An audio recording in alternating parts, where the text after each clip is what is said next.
আসসালামু আলাইকুম। কেমন আছেন সবাই? আশা করি সবাই খুব ভালো আছেন। আমিও ভালো আছি। অনেকদিন পর ডেইলি লাইফের রুটিন নিয়ে হাজির হইছি আজকে আপনাদের মাঝে। তো আমি সকাল, সকাল ঘুম থেকে উঠে লেবু দিয়ে, লবণ দিয়ে গরম পানি খেয়ে নিচ্ছিলাম।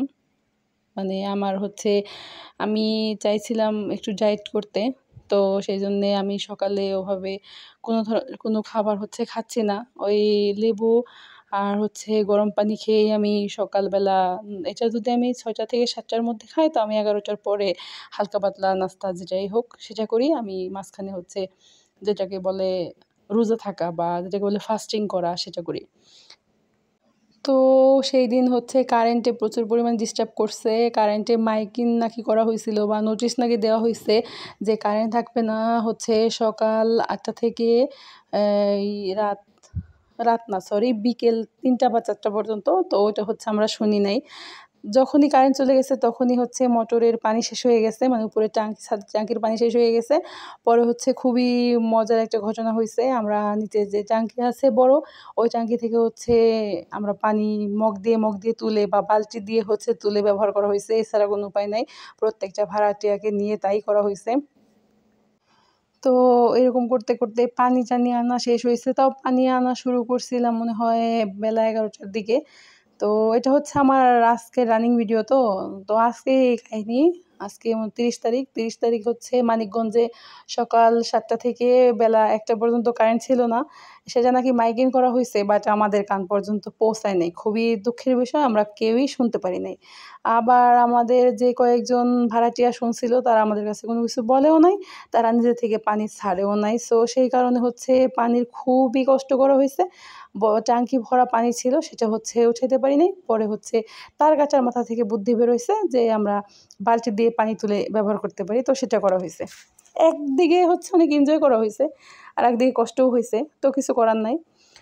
তো এইজন্যে সকালে ওভাবে কোনো ধরনের কোনো নাস্তা বানাতে পারি নাই।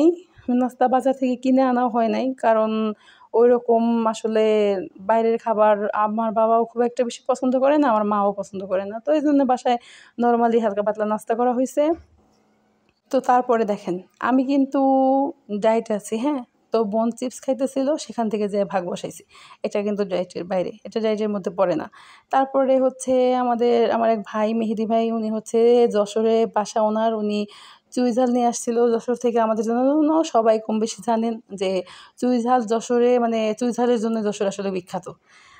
তো উনি ওনার বাড়িতে গেছিল। ওখান থেকে নিয়ে আসছিল আমাদের জন্য বেশ অনেকটাই চুইঝাল নিয়ে আসছিল। ওটা দিয়ে আমি শক্ত মুরগি, ওটাকে কি বলে প্যারেন্টস মুরগি না বড় মুরগি বলে, সেই মুরগি রান্না করতেছিলাম।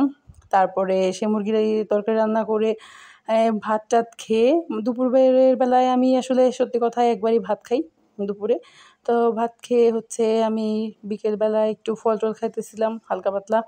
তারপরে বোন বায়না ধরছিল যে আমাকে গরুর মাংসের ইয়ে দিয়ে স্লাইস করে দিয়ে আমাকে নুডলস রান্না করে দিতে হবে আপু দাও। তো এত লোভনীয় খাবার দেখলে কি কারো ডায়েটের কথা মাথায় থাকে বলেন?